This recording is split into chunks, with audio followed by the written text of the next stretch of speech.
What's up, guys? Welcome back to another episode. God, we haven't done one in a while. No, too long. Yeah, too long. Thank you, Jordan, for kicking my ass back into the podcast game. This has been podcast king. He's supposed to be doing this. Thank you. Shout out to the Rhinos, by the way. The Rhinos for life, man. Yes, welcome to the herd. Yeah. Oh, I got the shirt, but not the logo. I'll get you a bigger one. That's all right. Thanks for opening up your office again for us to do another podcast episode. And that screen is amazing, bro. By the way, this is his idea. It looks great. I know. Cyberpunk style. Anyway, it's been a while, so we're just gonna do a catch up and talk about rugby, life in general. Jordan's about to be a dad. Yes. Congratulations, by the way. Thank you. Honestly, appreciate it, my boy. Amazing stuff. Can't wait. Yeah, it's been a heck of a few months, and don't forget January 10 as well. That was pretty intense. Yeah, January 10, bro. January 10. I was actually gonna do a video about that, but it's good that you brought it up because I had this. I always say this when I was with the boys and stuff. I told them, like, when we talk about politics and everything, that's, I feel like the world, the country in general is at a tipping point. And every time, like, anything can happen to tip it off balance. Of course. And January 10 was a clear example of how just one domino effect can put everything into chaos so quickly. And it shows that, our people are starving, man.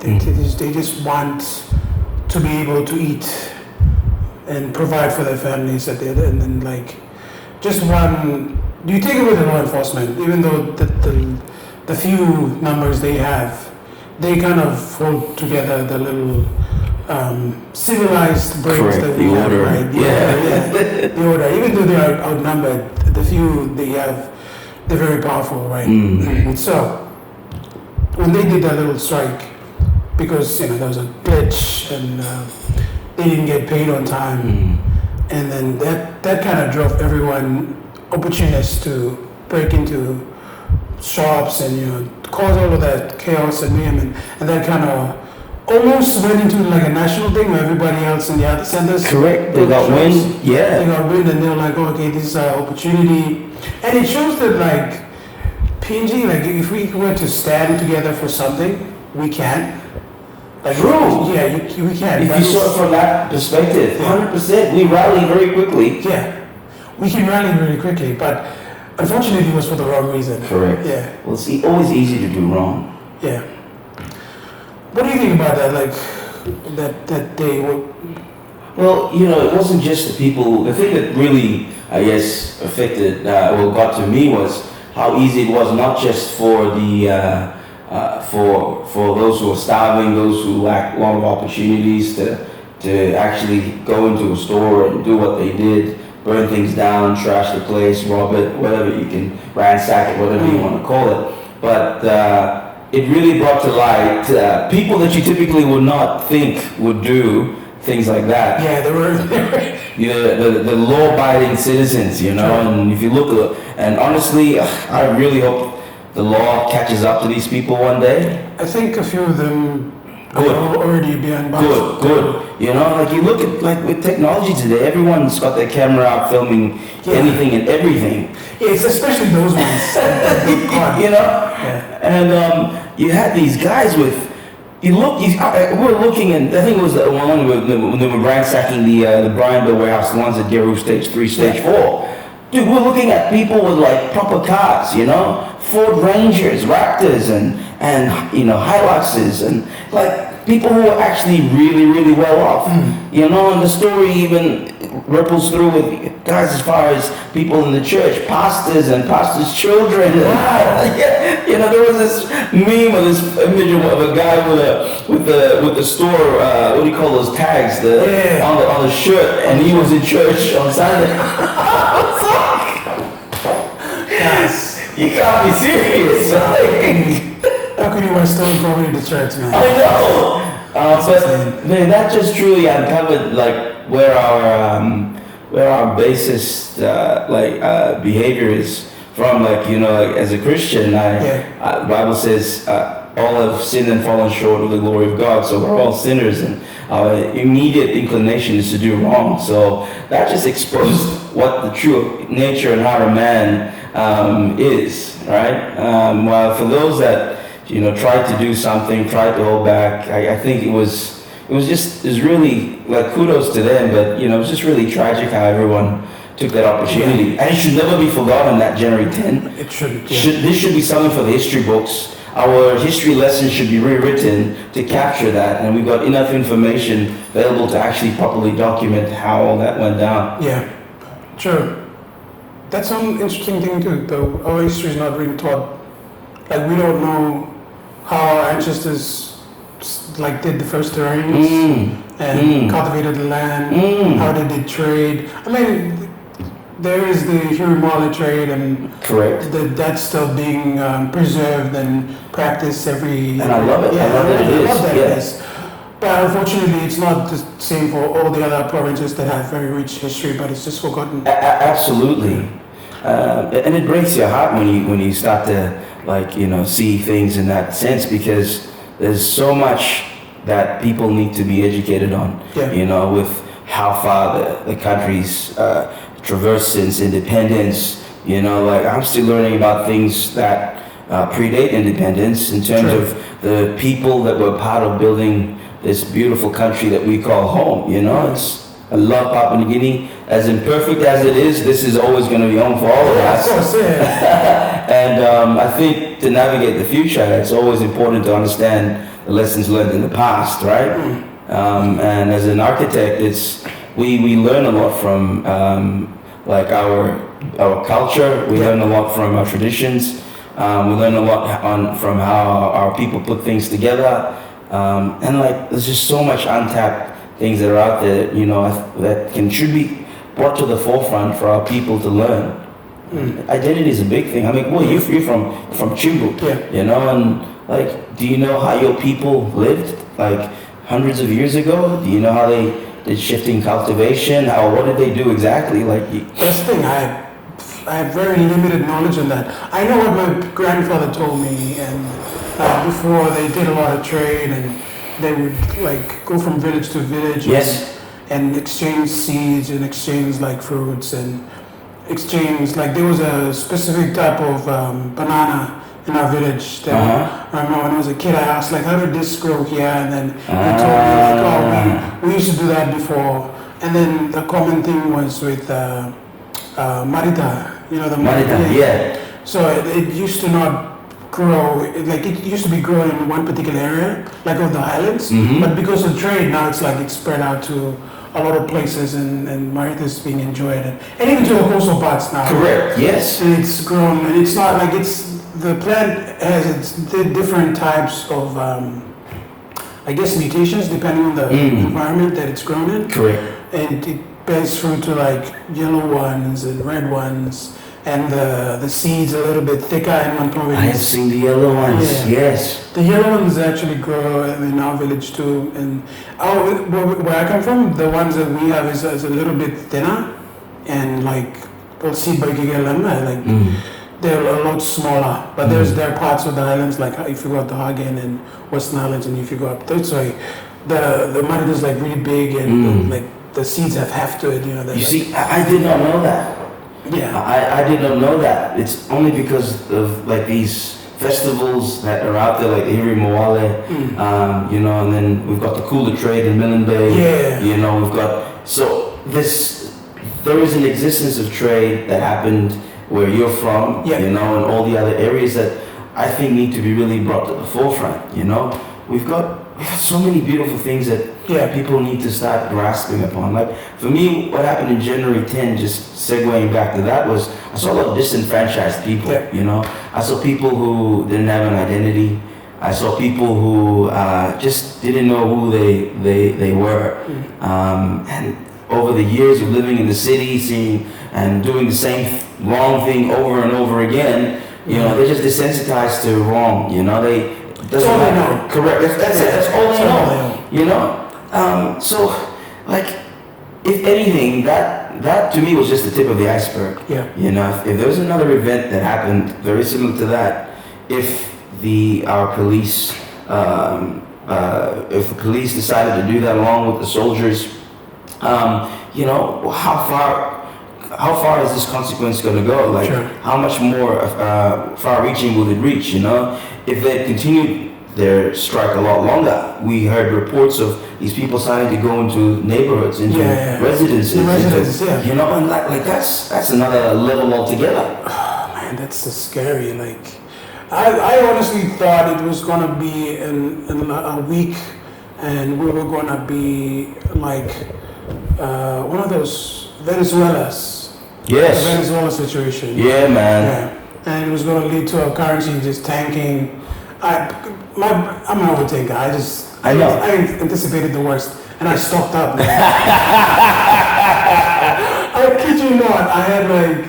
I bought like cartons of water, man. Water was just first thing on my That was list. extreme, bro. Yeah, I bought like 3 cartons of water, man. Shit, boss. And then I started, thanks to our landlord, like we had a store in front. Nice. So when the next day, when everything shut down and people were, you know, saying, "Oh, it's gonna get worse," there's riots in Ley now, there's riots in Kimber, you know, all of these reports started coming in. They weren't verified, but it was just what people were saying, and then in that moment, like a lot of people panicked, and then they started the panic shopping, Yeah. and which led to like a few neighborhoods were good enough. Like there was a video on TikTok on a woman defending the Stop and Shop Central where they tried to jump over the fence Yes. up that street, and her daughter was like shouting at them. Bro, that was like, to me, that gave me over. Like there There were was people out there. still people out Yeah. there who stand for good. Yeah, and then our landlord had a store in front, and he told the people like, if you break my store, I will have no choice. But there's something bad back to you guys. But good enough, like our community didn't break any stores, and they were very supportive. All the stolen goods that were brought to the community were refused. Like people said, no, we're not gonna buy it. If it's stolen, take it away or like return it, or like, and all of this. Like it was. I'm glad that I'm in the community that we know what was right. And Where is this? Mate, that's impressive. yeah, and like a lot of the stuff there was like still nakaragam salim. No one bought it. Bro, that's wonderful to hear. Yeah. Honestly, There was a guy selling a flat screen for 200 kina. dude. And it was big. I was tempted, man. Don't blame you. I was tempted, and I was like, nah, I can't. Man, nothing goes well using stolen property. Sure. Honestly, I believe that with all my heart. But yeah, like it just shows how unfortunate our people, all of us, in terms of like dire need.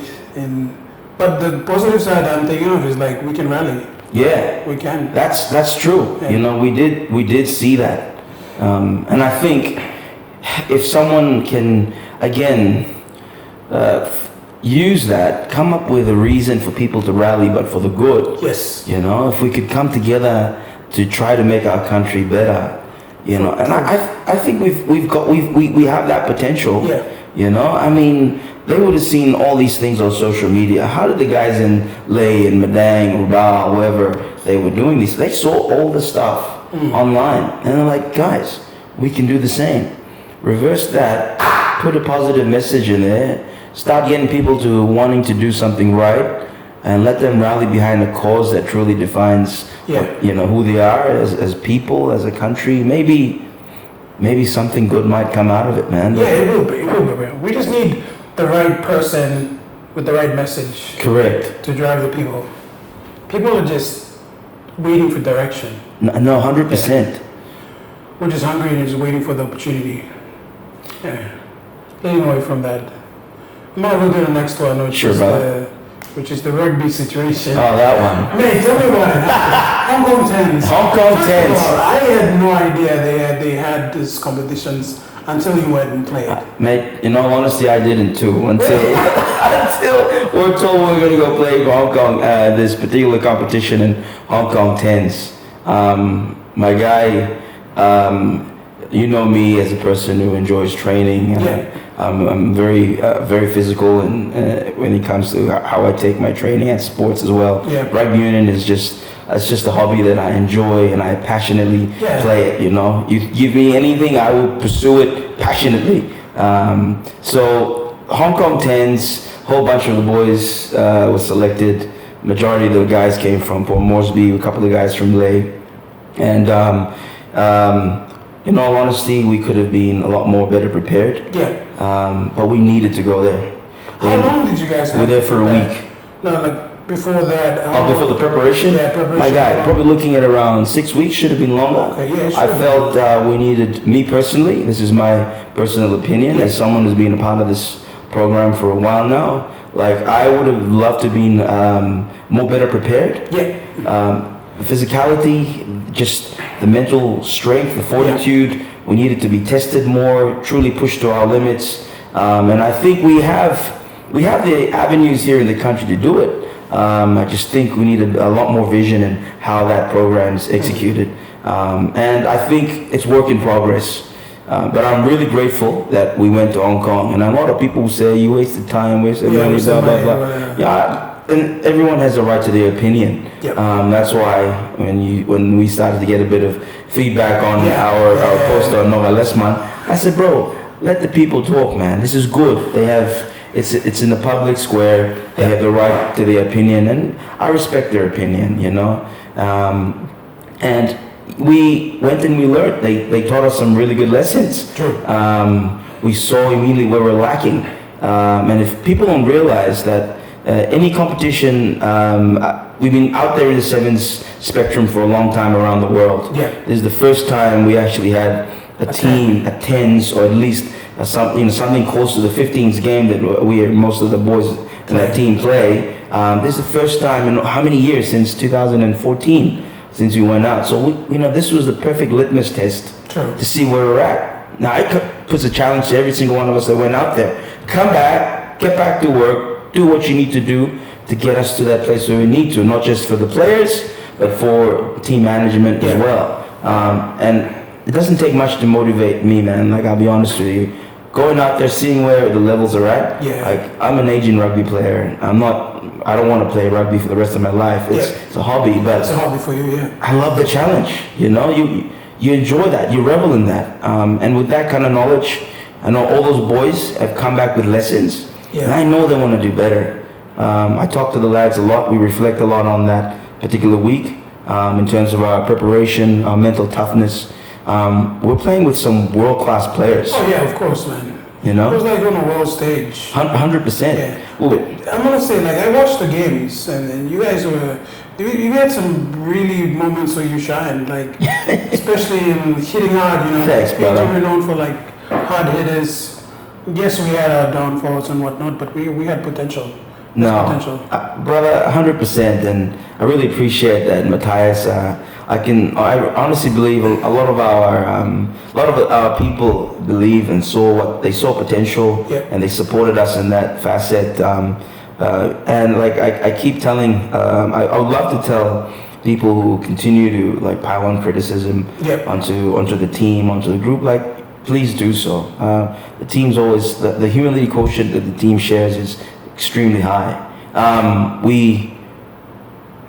Criticism, commentary like that is just fuel for the fire, essentially. You know what I mean?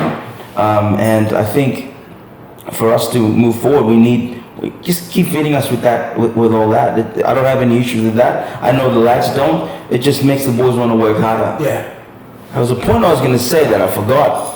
My bad. No. You looked at the camera and I was like, dude, I look too. But the key thing that I think we must remember is rugby union in the country at this moment it's a sport of passion. We play because of passion. No one's earning a wage from the sport yet. So you have guys who work 8 to 5s. And then 3 times or 2 times or 4 times a week, we get together for a couple of hours, train together, and then we play rugby on the weekends. It's not a good model for wanting to perform on the world stage. But tragically, it's what we have. I know the leadership are trying to take this to the next level, and I'm looking forward to that. It will not happen in my time, but I believe it will happen in the future. And we only need to be patient, let the junior programs do what they need to do, get the young ones invested. Who knows? I might be one of the coaches in the World Cup one day. I don't know. Hey, we'll clip this. Yeah. No, but it's true. Like it's not like rugby league where it's heavily invested in. There's a lot of companies behind it. There's a lot of programs, and we have a lot of past history of players and whatnot. And that's not taken away from the fact that rugby in general, like we had a lot of good players in the past. They went out, represented the country before, and we have good history. Forgive me for not knowing too much about it, but ever since I got into the rugby league scene, I started like paying attention to the other sports because personally I feel like a rugby league is the famous sport in PNG. It's the national sport. It's a national sport. I'm a big league man myself. Yeah. So everybody knows a lot about rugby league, but the other sports like rugby union, with like rugby, to me now I know that there's rugby league and there's rugby. So rugby is like rugby union. Everybody knows it as rugby union, but it's actually rugby. Correct. Instead of rugby, so rugby league. I need to take it to Baba more, man. Yeah, honestly, I need to start watching the competitions more often. But as you said, the sport is growing. And it's still it's seeing a lot of improvements, and it's a passion sport. 100%, people man. don't get paid full time for it as opposed to the rugby league players. Not yet, Matthias. Yeah, not yet, brother. But I attended the CRU launch for the year, man. And look, man, like they are getting support from the corporate community. You got people like Pacific Palms, Money Plus, Total Waste Management, Brian Bell, Theodis group of companies. I'm just trying to remember New Power. There's major companies out there that are putting their name to this sport, and they're putting hundreds and thousands of kina into this sport. So when you start to have that kind of attention, a steer is bound to be caused within that upper echelon, and give it time. Let the management within rugby or the CRU, let them bide their time, let them put their processes together, and I think in the next 5-10 years we'll really see the fruits of that labor. Of course, definitely. In the interim, for me, I'm just gonna keep playing rugby. Yeah, man. keep playing. So Rhinos is the team to look out for. You go to the... Yeah, guys.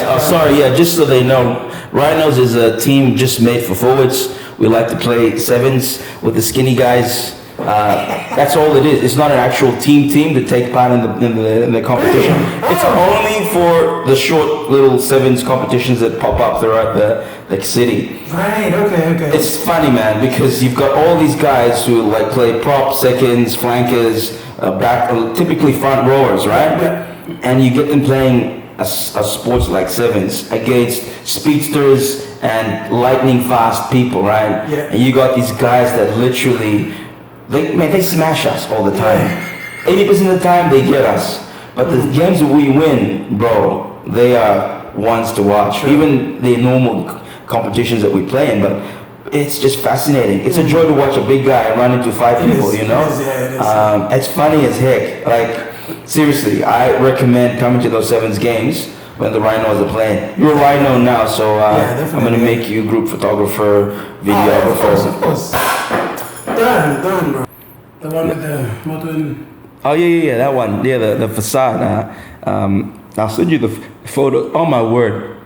These guys are saying, Nogat Lesman, hashtag Nogat Tok Save. Shout out, Kelvin. Oh, this is on now. Sorry, boys. Oh, snap. Sorry. Yeah, no. The building opposite the Parliament House, yes. They call it the Melanesian House. Bit of interesting conversation around that the PM's leasing to own when he's got so many other government buildings that are probably not used to their maximum potential. But yeah, all that aside, all the politics aside, we worked on that building. When that building came to our office, the owner said, Jordan, I'm putting this glass box together. I find it to be quite aesthetically displeasing. Right. I've got the Parliament House almost opposite me, and then I've got the new National Court being put together, and that's got some interesting architectural features as well. And then I've got this building that just looks like any glass box in any part of the world. And yeah, sadly, we saw the thing and we're like, okay, look, we'll see what we can do. Leave it with us. Give us a couple of weeks to get back to you. And I went. Every architect's got their own approach to designing things. I typically like sit back, put on some really good music, and just scribble and sketch, and just kind of get into that zone where you start to get really creative.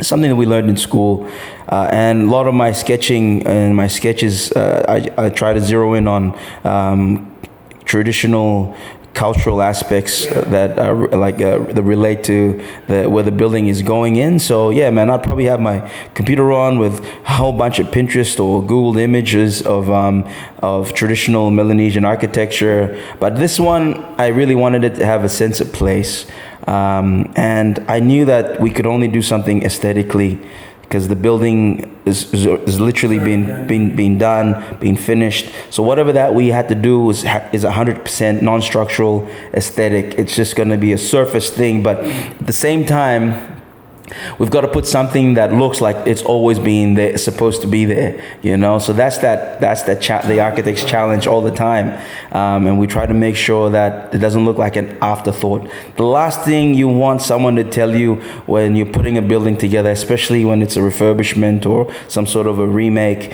is someone says, "Oh man, just look, you just attach that on. It's just a juxtaposed position of a particular feature onto this building, or it just looks like it's an afterthought." Like, man, that's the worst thing anyone could ever say to me, or any architect. You say that, like, man, cuts me deep. But this one, I really wanted to zero in on the fact that it's within the central province, And I thought about the buildings here, and I thought about how probably there's not enough attention. We don't pay homage enough to correct to the traditional landowners of Port Moresby. So I thought, you know what, I'm going to make sure this building is grounded within that context. So for some reason, my search led me to the Awhile Festival. Right.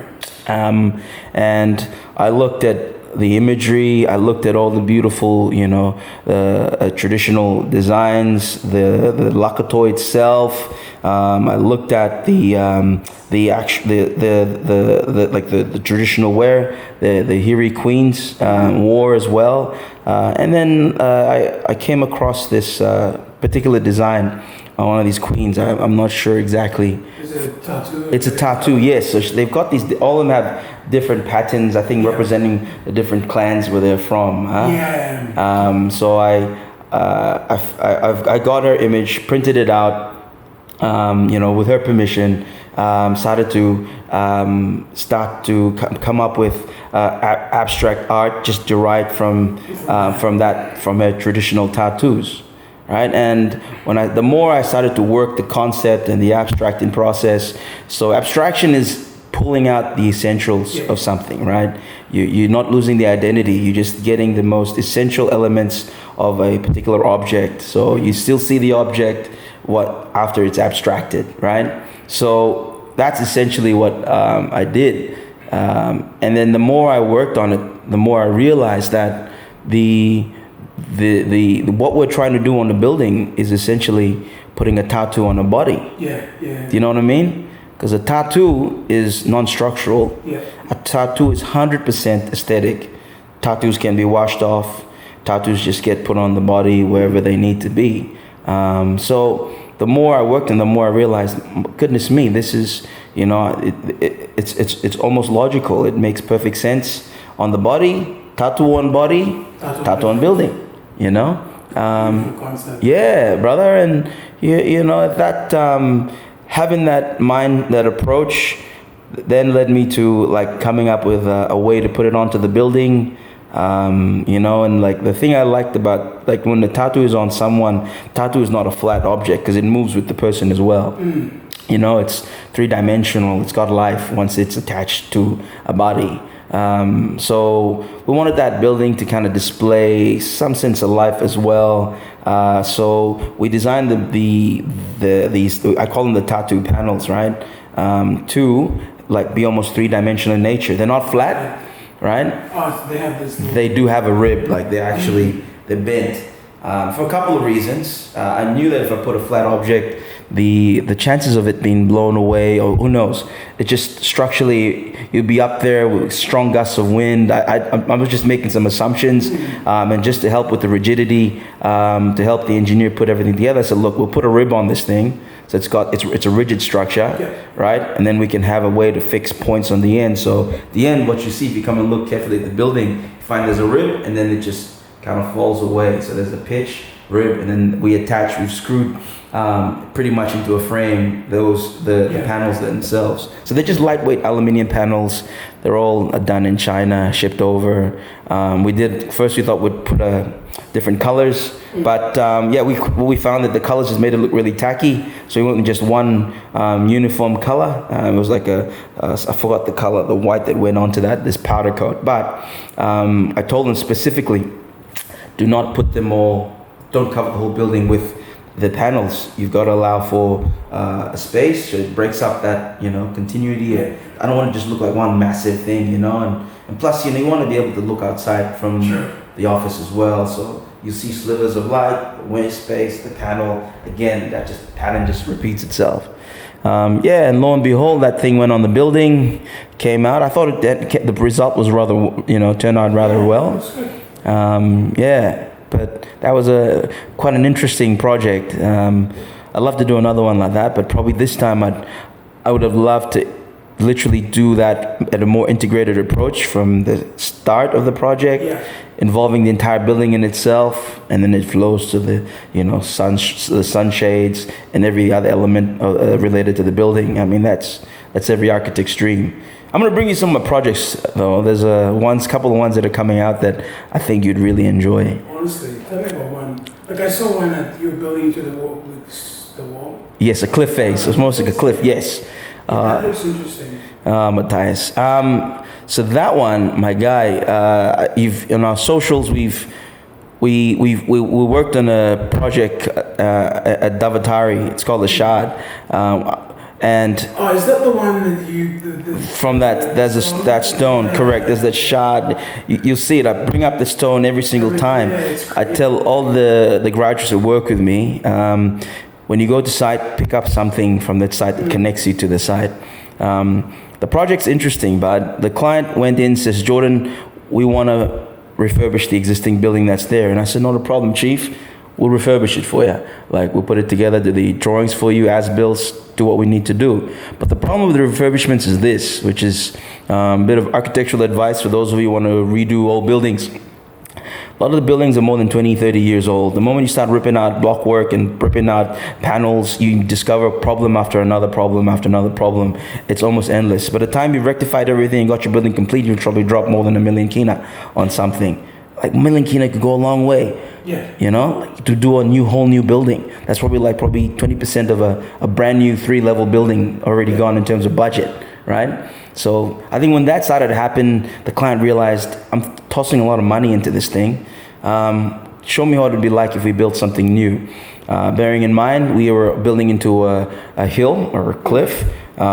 We had neighbors. We had to be mindful of the height and density.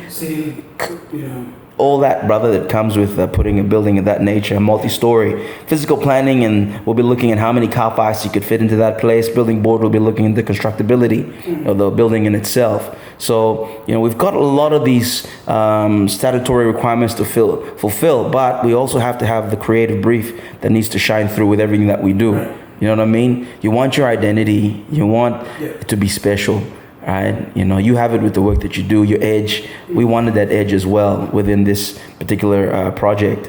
Brother, I tried initially to make a typical layout fit into a non-typical site, right? Which is, everyone tries to do that in the very first instance.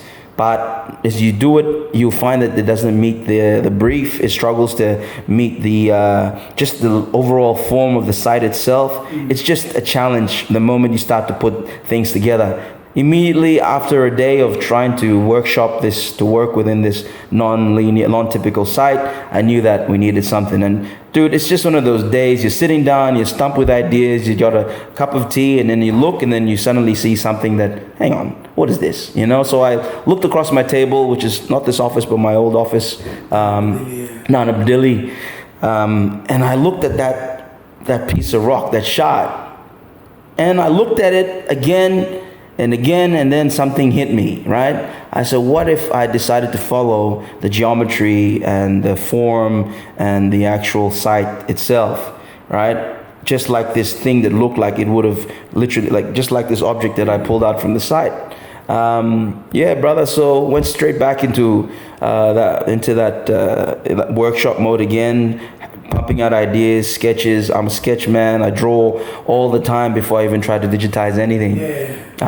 And brother, I kid you not, everything started to align in terms of spaces, in terms of functionality, and I knew it immediately that I was onto something. Once you start to achieve that creative flow, and once that creative flow is aligned with your functional requirements, brother, you are 100% onto something. It's like, you can almost call it hitting the architectural sweet spot. You know what I mean? And lo and behold, a day later, sent the plans through, right? Client sees it and said, Jordan, doggone it, this is it. And I'm like, I know. I felt it when I sent it to you. Yeah, brother. So look, man, long story short, we're building it now. It's not gonna look like any of those buildings on that hill. You know, it's called the Shard for a reason. It's gonna be almost this abstract object that's livable, you know, and it's gonna jut out. It's got a glass lift through the guts, so as you're going up the lift, you look and see the beautiful harbor before you. Bro, if I was living there, I don't think I'd be busy trying to live in there. I'd be busy surfing the lift, you know. I'll take you there when it's ready. Bro, that'd be interesting. Huh? Yeah. But that's the thing about your architectural side that I see. It's very everything you do has like a contextual purpose to it, and everything is like you can relate it to something, and it's very like, how do I say this, interconnected or something. Brother, well, we are people that look at the Papua New Guinea internet's buffering. It should pick up. I don't know when, regardless. We but apologize for the internet break. Yeah, sorry about that. It was supposed to be our fancy background. But long story short, brother, you're absolutely correct, because our whole life, there it is. Context is king, man. Your people, my people have always been contextual. Their survival was based on understanding their context. Using the same mindset, I try to do business with that approach, especially how we do our work. Our architecture is aligned with tropical constraints within Papua New Guinea. Our architecture is aligned to the cultural aspects of Papua New Guinea. When you walk into it, you feel like, my goodness, this feels like home. I understand this space, you know. And I think that's one of the keys to doing the work that we do. There's a lot of other things that are involved, but that's probably one of the biggest aspects of the way, how and why we do our business the way it is. Nah, that's beautiful, man. Like, your approach to architecture is probably the only approach to architecture I know. Thanks, brother. Honestly, you know what, bro? I really appreciate that. I love that. But, mate, you know, a lot has happened. I'm not just going to talk about architecture. We need to talk about how far you've come since last year as well. Oh, yeah. Because the last time we did a podcast. Yeah, the last time was a while ago. Yeah. Correct. Yeah. January, you got a new job. You're in a new role. Yes. Please, you have to tell us a little bit about that. Yeah, so I started working for the Hunters. It started out... PNG Hunters. All right, just so that you guys, Yes. It started out as like come in and show us what you got. That they needed someone to do some droning for them for preseason. And shout out to Coach Paul Lighton. He's a good friend of mine. I did a few jobs for him here and there, and for some reason he liked me, so he's like, come on. It's not for some reason, my guy. Matthias always tries to be super humble, right? And for those of you who know him, this is just who he is. But my guy, he liked you because I'll say it for people because you're so humble, you don't want to say it. He liked you because you're a professional, you're good at your job, right? And your humility for me is what always jumps out. You never want to toot your own horn, but I will happily toot it for you. You're brilliant at what you do, right? And the fact that you're just a hard worker.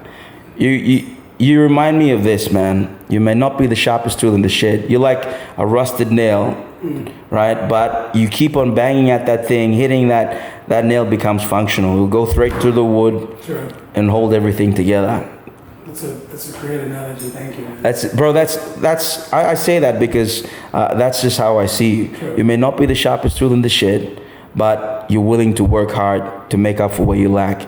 And that aspect, just being able to not just sit back and wait for something amazing to fall in your lap, but be willing to work hard, put yourself out there, exposing showing your vulnerable side to the world, right? Even if you don't achieve what you think you should be, what you wanted to achieve or what you correct, but you still want to get things done. Yeah. You show up regardless of the result. Sure. You get the job done, right? And you deliver. Thank you. All right, continue. Yeah, Please, no, I love you, my boy. And I will always say that about you. It's important that people understand that. Yeah, so Paul told me to go do some droning. Mm-hmm. I did some droning for them for, I think, December preseason, and he was our head coach, which was amazing. I was there for the press conference. And then I think end of December, I had a meeting with the CEO, and he's like, do you want a job? You know, we're looking for someone with your skills and talent. And then at the time, I wasn't doing pretty well. I know. So I jumped at the opportunity. I was like, yeah, sure, I'll take it. Let's see where it takes me. And I wanted to focus a lot more on, getting active, doing things that were a little bit outside of the comfort zone of just sitting down and, working with computers all day. So I thought this would be a perfect fit to combine what I love doing and something physical at the same time. Plus, I'm a heavy rugby fan, bro. Hunters, man. Like, it's just, it was a no-brainer for me. So I just immediately said yes. They started me January 1st, and I've just been doing content for them ever since. The approach I took for this content was to make it a little bit more relatable to the other clubs that are in the NRL. I try to emulate them. So it's more like I'm just copying what they're doing, but with the PNG context of things. Heck yeah. So it's like, I'm just emulating them. I try to stick within the bounds of the rules, which is like we don't support any drug use or hinting sexual things, like substandard stuff. Gotcha. Things that are not associated with pro athlete, which is the same across the board, like any NRL club and whatnot. So we try to keep it in that standard as much as we want to become comedic and take the comedic approach and put my spin on things. I do see your wittiness in those reels. Yeah.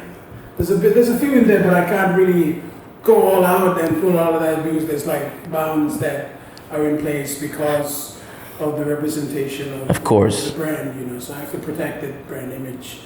Plus, I'm trying to steer it away from all the criticism and the hate that they get, because to me, trust me, I did have my negative criticism as well when I wasn't inside the team and see what they did, see what they do on a daily. So now that I've spent like a month with them to preseason and seeing how they train and what the players go through and what it means to them, it kind of motivated me to show their view, their point of view. True. So that other people can reach that conviction as well. Yeah. I see that. You've given us a lot more insight into what it means to be on top. True. And like the players, initially they were like, they have really negative associations with media. So every time I would show up with a camera, they'd look away.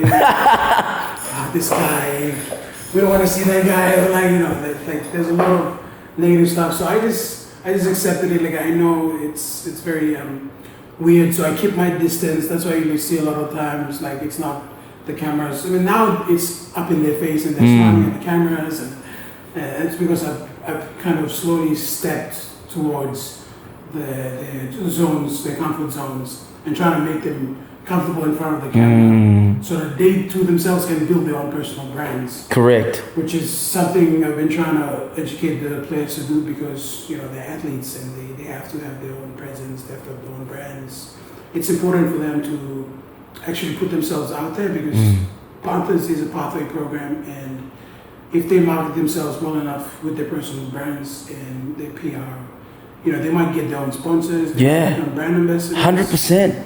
And life outside of rugby can be tough as well. Who knows, they might find something they're passionate about that's, and they can piggyback off the sports career and their personal brand, and then they can do something for themselves. We see that story played out time and time again with well-known rugby union players, rugby league players. They get into some amazing spaces after sport. Yeah, and social media is an amazing tool that allows them to profit off that fame, So that's what I've been trying to push towards the players, and I feel like I'm breaking a few barriers here and there. Brother, and I love that. Honestly, I personally want to know these boys. Yeah. Like, I want to know what they're about, why they do what they do. Want to know what their background is, That's exactly what I'm trying to do, and that's why we started a podcast for them. It's called The Hunt. We did one episode. Nice. We couldn't, because week in, week out, they have a tight schedule. Bro. No doubt. Honestly. And we were only able to squeeze in Marius because he was injured. And he had a lot of free time because he'd come in for rehab, and then the rest of the day he wouldn't have much to do. So we scheduled him in and we did it. And it was really well. It was well received on YouTube. It was, dude. Yeah. And I think it's sitting about 9,000 views right now. It's climbing. So our first podcast. Yeah, first podcast, which is amazing. I mean, it's only gonna get better, my boy. Heck yeah. Exactly. And I'm like that. The kind of stories when I sit down and I have a chat with them, like off the field or off the training, that in the training sheds, and I find out like a little bit of information about them and where they come from. Some of them, the first time, like one guy, his name is Junior Talon. He's the first guy from his village to come into the Hunters. Bro! He doesn't have family like anywhere else, but wow! Being in the village. Bro, that's beautiful. Yeah, it is. And like, stories like that kind of like breaks my heart to see. Like they work so hard to get there, and then people just hate them. Correct. Like, it's just like, why? You just hating someone who's pursuing their dreams. Seriously. And they're doing their best, and it's just, it breaks my heart, honestly. But people are entitled to their opinions, and it is not up to me to change the image portrayed of like, from being that bad team or that government taxpayer money or whatever, to people just pursuing the dream, to like their countrymen. They play rugby and they play it at the professional level, and they work hard to get there. Of course. Let's give them credit for it. Just to go back to that, man, why people are so critical. It's so easy for you to be critical today. It's the most easiest thing to hate something. Sure. It requires no difficulty to spit on something. If you see something you don't like, don't agree with, mate, it's within your human nature to do so, right? But to be good, to go against human nature again, that is a challenge for a lot of people. That's why for them, it's just they're choosing the path of least resistance. And like I always say, man, stuff like this, criticism when they're unhappy about something, whether it's rugby, whatever that it might be, that kind of stuff literally lasts for 2 weeks. Yeah. 2 weeks. 2 weeks is the only the amount. Precisely. I've seen people get upset over so many things. After the second week, They got something else that they want to put their focus and attention on. New trend. 100%. So, you know, more power to the boys. You're doing an amazing job getting their stories out there. And honestly, Papua New Guinea needs to know. And I've liked you've really humanized the whole approach to the hunters. Humanize it so that people can relate more to the people playing rather than the organization as a whole. Correct. So it's going to take some time. And they're really busy schedules, so I'm working with what I have, and you know, whatever I can do, I squeeze in and go with the flow. So yeah, I feel like I've kind of found my footing, and I have a rhythm going on my work schedule, and that's free time. I know what you're capable of when you find your rhythm, brother. So it's really good. It's amazing. I have a lot of good stuff planned out for next year, and you're already thinking that far ahead. I'm thinking, I'm thinking next That's year. awesome. I'm thinking visitations. I'm thinking like more hunters spending time with the people rather than just playing and training and going, because people don't see them often. They kind of dehumanizes them because they're hard to reach. And once you meet someone, it kind of gives you a reason to go and support, or like you can have an impression of someone on screen, but when you meet them in person, you're like, oh, he's not at all that person. So you don't project other people's opinions onto that person. Correct. But you formulate your own because you've met the person, and you'd be like, oh, okay, so I met him, he signed my shirt, or he shook my hand, we took a picture, he's actually nicer than people say, stuff like that. So that's the approach that we're going to take, and we've got a lot of work to do. Well, Matthias, it's got to start somewhere, doesn't it? Sure. And the fact that you are a part of this whole process, it's groundbreaking, man. And they call it groundbreaking for a reason. You're breaking ground. It's not easy work, right? Oh, yeah. First, it wasn't well received, but we're getting there. It's going to be good. Anything new is hard to be well received in this country. Yeah. Bro, that's crazy, man. Yeah. But going back to the 2 weeks attention span, it's just crazy how people would just take a video, for example, and just blow it out of proportion. Yeah. Just talk about it for no reason at all. It's like the new trending thing, PNG's attention span, 2 weeks, man. Yeah, no, 2 weeks. Bro, you take a snippet of this, you put it in reel. It will take people 2 weeks for them to be upset with something, and they're over with. If they're upset with us saying 2 weeks about their attention span, trust me, after 2 weeks, you'll be over this as well. Honestly, it's just funny. Like, there's a lot of meme pages now, and there's a lot of. I've noticed a lot of social media. Like, I don't know. There was this guy who was saying he was making money from social media, like Facebook and Instagram directly, which is. Is it true? I was gonna ask you. I did see someone talking about that. It's not actually. You can't. I don't know. Maybe they have Australian accounts or like overseas bank accounts tied to their socials. Unless you have that. That seems a bit racist. It's not. It's just the way it is, you know. Like, for example, I mean, we're a tribal nation, so a lot of things won't be accessible for us. Like YouTube monetization, they opened it up to Papua New Guinea. One, because of COVID, they opened up the borders to everyone to be able to make money. And that is the only path I know it's possible to make money. But the hurdles you have to go over is quite difficult. Serious. Yeah. It's like give us a snapshot of what kind of challenges you have to face to make money on YouTube. To make money on YouTube, there's a few requirements. You'll need to unlock your iPhone first. Okay, sorry. Oh, sorry, Siri. Thank you, Siri. Goodness me. Yeah, there's a few hurdles. One being subscriber count, two being watch time.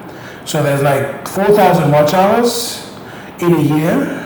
And if you go back to that, like if you don't meet that 4,000 watch hours in that year, in the next new year cycles, it doesn't carry over. You have to start over again. And it's achievable if you do viral videos. Of course. And if you do like 10x the input, the 10x the output, like if you post. Correct. What time to do all that? I know, man. And then they have shorts watch time, so it's like 10 million minutes. So it's like, I don't know, you do the math, 10 million minutes times whatever. So if you meet that, then you get the email from YouTube saying, okay, you meet, the requirements. The shorts they do are like, the short form content. Yeah. Yeah, the YouTube shorts, the YouTube's trying to push that out very quickly. So it's like any other algorithm. YouTube shorts are more bound to get a lot of more traction than full videos. So yeah, the attention span of an average human being is actually strength over the years. That's true, dude. Yeah. That's why I avoid shorts like the plague. It's gonna make me have a shorter attention span. Like it was just funny the other day. I was watching a long YouTube video about a car, actually a car wheel. It was bouncing on the side of the road, and the video was 8 minutes long. So I just fast forwarded it to the end. You're the reason. You're the consumer. That's why they're adjusting. Wow. And then I'm like, oh wow, that's why. Dude. Man, yeah, attention span is just crazy. Maybe they make money through just their exposure and just the weight of their presence on social media. Someone latches onto them. Yeah, so YouTube eyeballs. They make it for eyeballs. And they do it on ads as well. So ad revenue is the biggest revenue you can get from YouTube.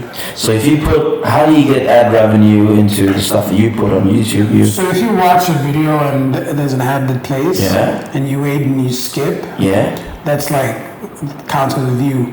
But if you watch it that ad all the way through, that's like a successful ad. So that counts as some sort of payment or something. Sheesh. So like view count, and then they watch it, and if they click through it, you get like a card or something. So there's a few good ways to make money on YouTube, especially if you're going to the Google AdSense space. So then you have to create a Google AdSense account and then link your YouTube to that AdSense account. Have you done that? Yeah. So it kind of pays you out. You can get revenue from YouTube. YouTube will pay you for the view count, and Google AdSense will pay you for the ad revenue. So it's like two ways to make money. Shit. Which the majority of the YouTubers in this day and age, that's how they make their money. So for Facebook and Instagram and TikTok or whatever that is. Facebook, they do have monetization, but again, it's not available in Papua New Guinea. Gotcha. You can go on YouTube and you find out that it's still not available. Then the people posting that might be misleading people then. Yeah, they are. They might not be. The only way they make money through Facebook, not on Facebook. There's a difference. Yes, absolutely. So for example, if say if I get a sponsor and if they pay me to say something like, hey, Rode Microphones is sponsoring this episode, so they will pay me a certain amount of money to use their products, to say whatever I gotta say, like a 30-minute gap or something, and then they will pay me X amount of money, say for argument's sake, say 3,000 kina. You do this podcast, you wear this shirt, you have this Rode microphone, make sure the brand is visible throughout the entire video, that's it, you get paid. So that's through that platform, right? And that's like TikTok and that's like the new wave of how brands are supporting the creators, and that's how they make money. So it's not like directly from Facebook or directly from TikTok. That's how people like PNG for Real. I dig it.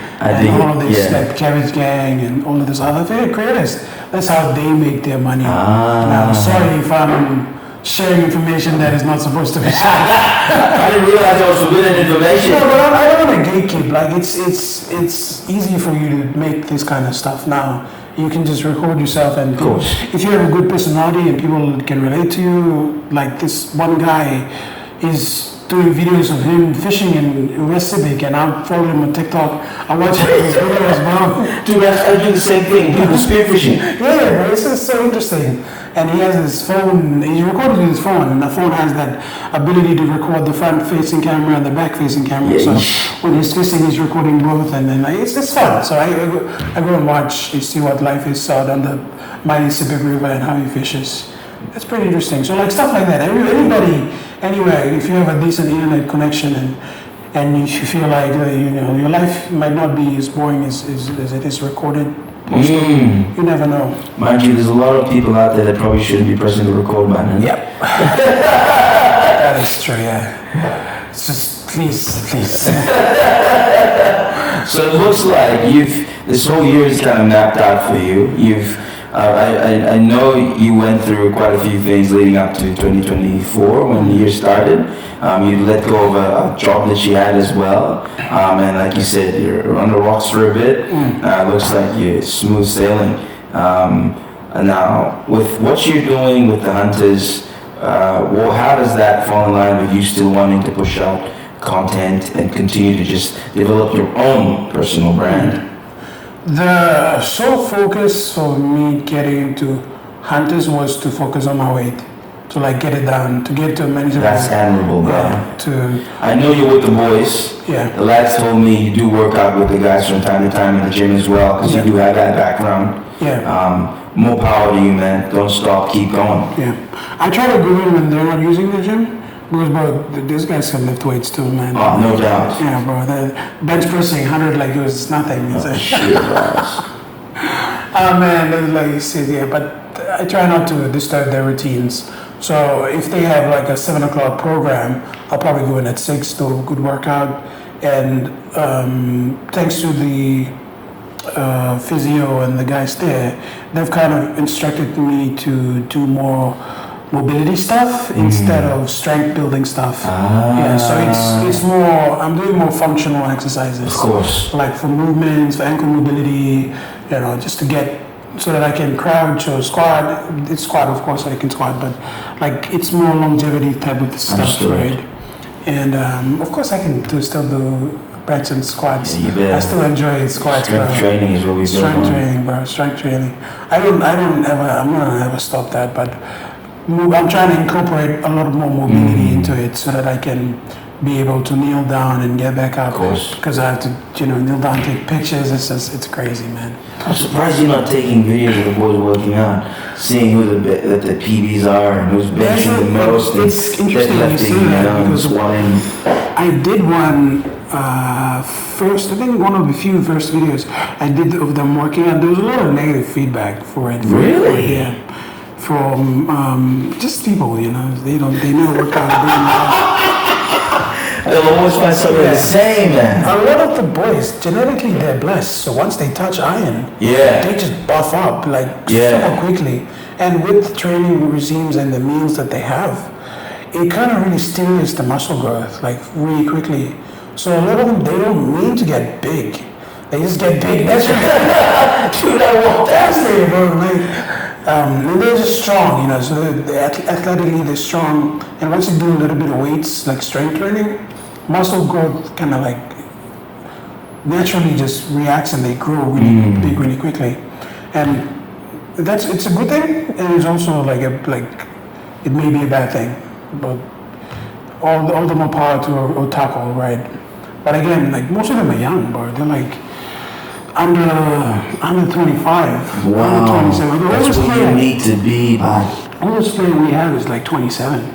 That's amazing, dude. So it's like, because of our growth and nutrition and the way that we are, a lot of the age, people say they're old people, but they just look old. They're not old, they're just young, But it's because of their genetics that they're different. The reason why we compare the age thing, if I can just touch on that. No, please. That's a very controversial topic It's a amongst controversial topic. rugby league players. Because we don't share the age because it's not, it's personal information. They don't want it shared, right? But if you go on the profiles, on the QRLs, you can see the age. But people don't do that. They don't have the time. They're just lazy. Anyway, but a lot of the men, because they're from the islands and they already have full beards, right? So, like, at 21, you were most gonna spend the same thing. Yeah, dude, I remember I had a bit of a goatee. And if you look at NRL players, most of them when they're 21, they shave and they have they don't have beards. It's only until they're like 25, 26, 27, and they have a kid and then they start, letting beard out a little bit. And that's when, it shows the age, right? But we embrace the beard, bro. We like All it's day, part of our brother. culture. 100%. So it's that perception that I think, that comparison that people need to stop. That it's just demeaning. No, 100%, brother. I think people just always look for something to pick on. Yeah, of course. You know, they want to pick on everything because there's been a failure or a game that they didn't win or the runner's not doing what he's supposed to do. Yeah. They just nitpick.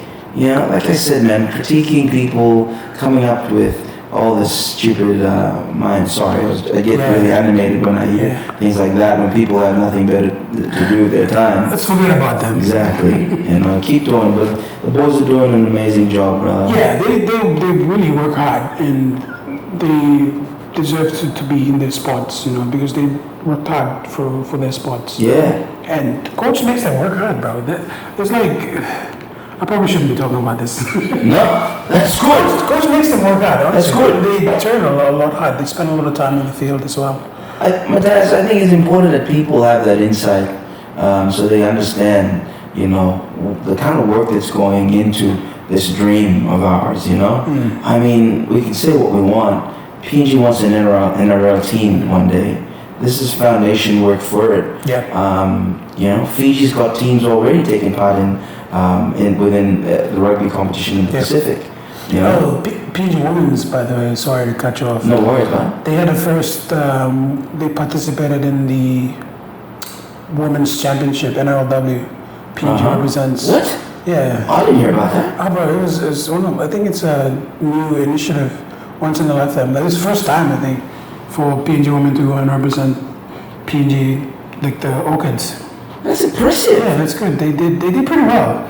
I don't recall what position they came in the competition, but I will find out and I'll put it on screen. Yeah, they did a few big score margins to some Australian teams, which was surprising, which was great. Like, it was a tournament, so they did, I think, a week of tournaments, and then the best team, they play, like, you know, rugby tournaments, different pools, different teams. They played. True. I don't really follow the tour, but all I know is like PNG women represented us in the PNG NRLW Women's Championships, Well, good on national them. championships. Good on them, man. Yeah. Good on them. It's good. Dude, we have such a good crop. Yeah. Our people were physical activities like taking part in rugby, full contact. Dude, we've seen it. Back in the day, in Stanley Nindex, you know, he was one of our first international athletes. Yeah. Well, we knew what kind of physicality we brought to that kickboxing competition. We knew that someone was going to get knocked out the moment the head had stood in the ring, right? So that level of like just ferociousness, tenacity is inherent within every single player when they take that field. And the Hunters boys, I think they're showing it. They're really getting out there, putting in some good hits, some really good plays. All the teams, when they come up here for the home games, they know they're gonna get bashed and tackled. Yeah. And they really don't look forward to it. I can tell you that.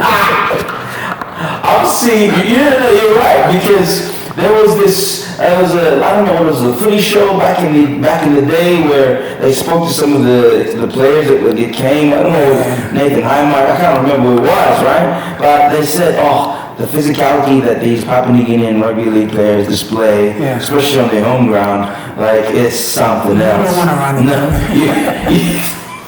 I look at them and I'm not running at them, you know? It's just like that funny video of Willie Mason talking about Justin Olam. Yeah, there it is. There's another I'm standing on the opposite field of me. I'm running. I think give it time. You know, people will always have something to say about rugby league and its trajectory in the country, but you know, it's the reality for us now. It's there. There are people that are backing it, that want to see it happen. There are Papua New Guineans that are within the system, trying to make sure that vision comes to pass. And I think we just need to keep supporting them. We need to keep supporting the work that you do. We need to keep supporting the work that our boys do on and off the field. And in due time, I believe that we're going to get there. I honestly believe it. 100%. And that's the same for rugby union as well. We're a little bit far away, but yes. No, but honestly, I have big belief that the sport in general, it will flourish because it's not to say that it won't happen like soon, but it will happen eventually. No. We'll get there. No, brother, I understand processes, man. I know these things take time, and I know that the people behind the scene are willing to put in the time to make sure that happens. Yeah. So, yeah, but I think we'll just keep watching this space, huh? Yeah, of course, yeah. As they always say. Next time we're gonna break down plays on the screen. Hey, it has happened. It did happen at the beginning of the week, though. Really? We came and we did a bit of a critique on our last game because they live stream our games these days. Oh yeah. We tried to no, dude, I kid you not, you know. So I tell the boys, bring some of the senior players, come up here and let's critique on this lovely thing that it was. Do review, game reviews. Oh, here's the game reviews. We do, but we try to do it on Tuesdays after the game. Yeah. Especially if I have time. Boys come in, we just sit down and have a bit of a chat. Yeah, it's good to have reviews. It kind of gives you a different perspective to things. No, 100%. It's like, you're an athlete, right? So talk to me about the difference between like doing a set play or training and the field. Well, you know, obviously having training without the inclusion of opposing players, the stakes are very different, you know. So the importance of emphasizing the need within your mind to keep performing like you have active players on the field is always one of our biggest challenges, because we take things so laid back when we're training. You know, we're not playing 100% or 200% where we need to be. It's usually 50, 60, 70% speed. Most of the time after game it's about 50, right? And then when you go onto the field, you realize things are so much more faster than that. True. So it's just trying to replicate that game environment within training. And if you can get the line between the two a lot more closer, I think you begin to display what you've done in training on the field. You know, I'm not an experienced coach or anything in that side. I just love training with the lads, you know, and I understand there's a lot more talk during training, but once you're on the field, when things start to go wrong, you know, the mind starts to Starts to play tricks on you, yeah. It's quiet. I said, gentlemen, it's a graveyard here. What's going on? Get in there. I'm a forward, man. I like getting told what to do. I look at my 9 and I said, brother, where do you want me? Where do you want me? You know, stop directing traffic. You know, and you need the 9s, and number 9 is essentially general, along with the 10s who controls the back line. Yeah. But the 9 connects the forwards to the back line to the 10. So there's a lot of there's communication to everything, brother. Important, yeah. So the stakes, if we can create that high stakes situation during training, I think moving to the field and translating all those plays will be a lot more successful. I don't know how to do that, you know, how do we put another opposing team? Yeah. Probably a different grade. Most definitely you should do that. Correct, you know, but because, again, we're not a professional team in that sense. People, other grades that need to train. Yeah, true. We don't have like 30 people on the team vying for a position. There's usually like 25 of us. And yeah, it gets interesting. I mean, I'm sure one day I might want to coach. That day's Well, coming. you have a coaching mindset already. I do. I mean, I love to, man. I love working with the guys. I love the environment. Rugby, team sports helped me develop who I am as well, and has made me understand how to manage people. Because everyone, I keep saying this, but if I can relate this back to, it's helped me understand how to manage even my business. As you know, the architectural firms there, I got about 15, 14 people underneath me who work with me to push out all these different projects throughout the country. They have to understand that we are not a family. True. A business is not a family. A company where you've got everyone, if an employer comes to you and tells you, man, we're a family, you're my little brother in this business, you're my, if that's the rhetoric that they have in that company, bro, that company's not gonna last long. That business is gonna last long. One, they're gonna either, fizz out and die, or two, they're gonna treat you really poorly, right? That's what I've seen. Every time you see what I mean?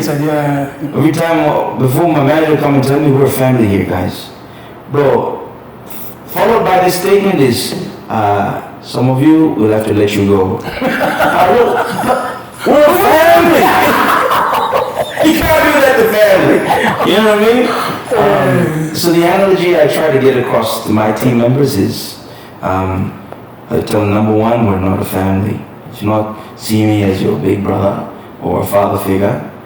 You see me as your leader. And I've had to learn this lesson the hard way. Like, it's taken me a long time to realize that. And all of you have a specific role to play.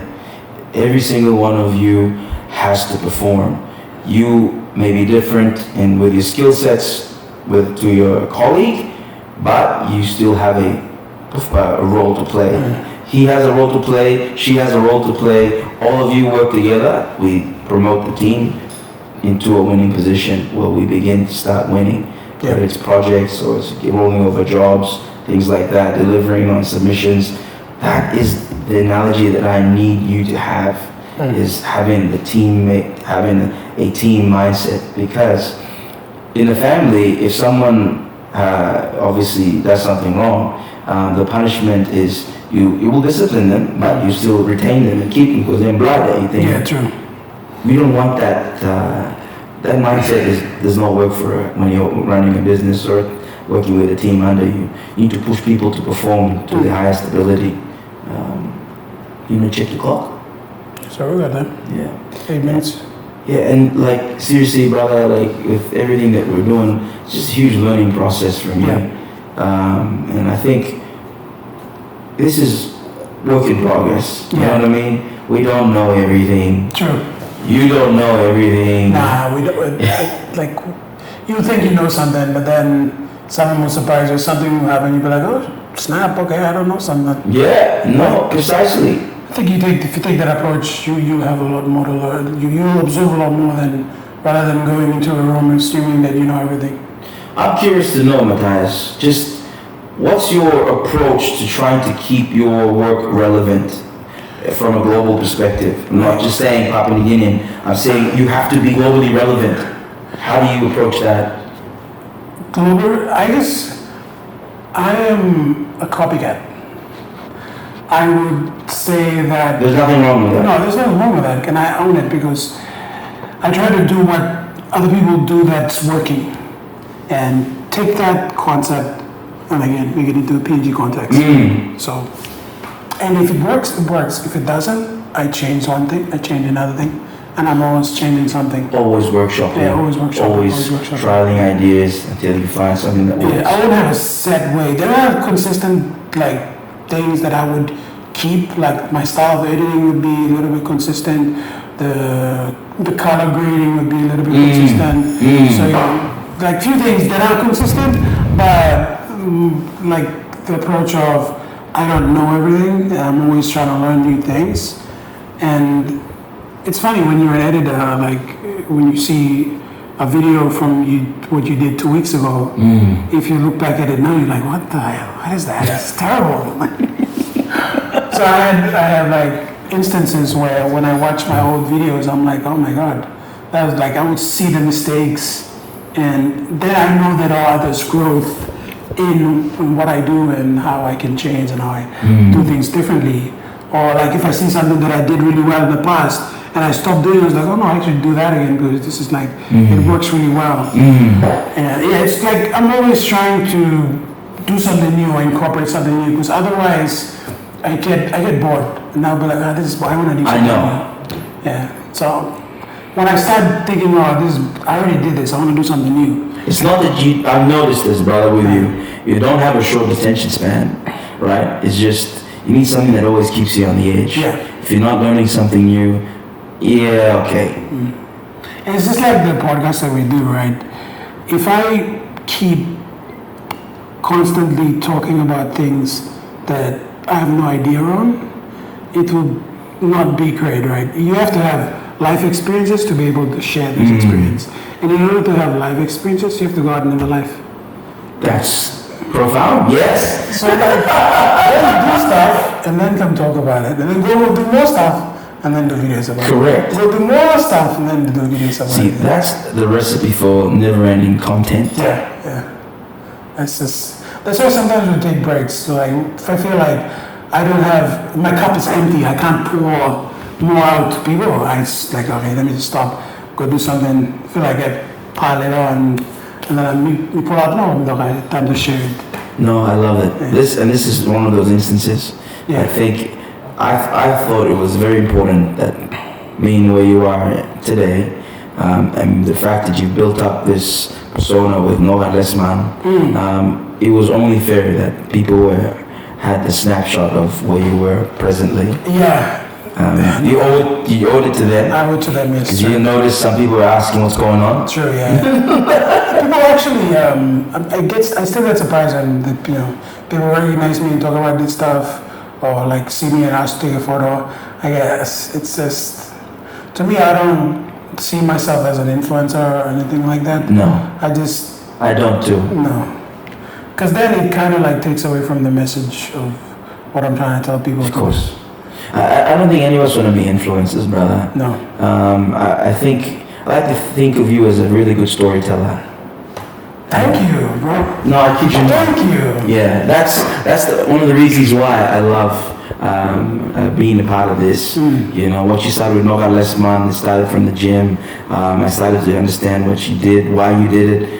I love that, you know. And bro, before we finish this, as the minutes wind down, people have approached me countless times and say, Jordan, what you and Matthias and the boys have talked about on Noga Lesman, like, bro, there's like been like probably about 9 or 10 people, young men, that have come up to me and said, we watch what you boys do on Noga Lesman, and honestly, it has blessed our lives, and it's made us think a little differently and how to go about doing things.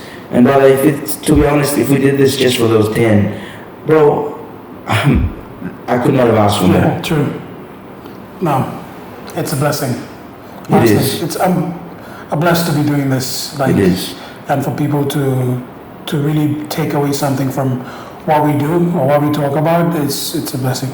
Don't stop, brother. I'm Don't not gonna stop. Obviously, stop there. You love me, you know, you don't need me to be Yeah, there, but, yeah. you know, turn on the, bro, right on time too. This thing we put on loop.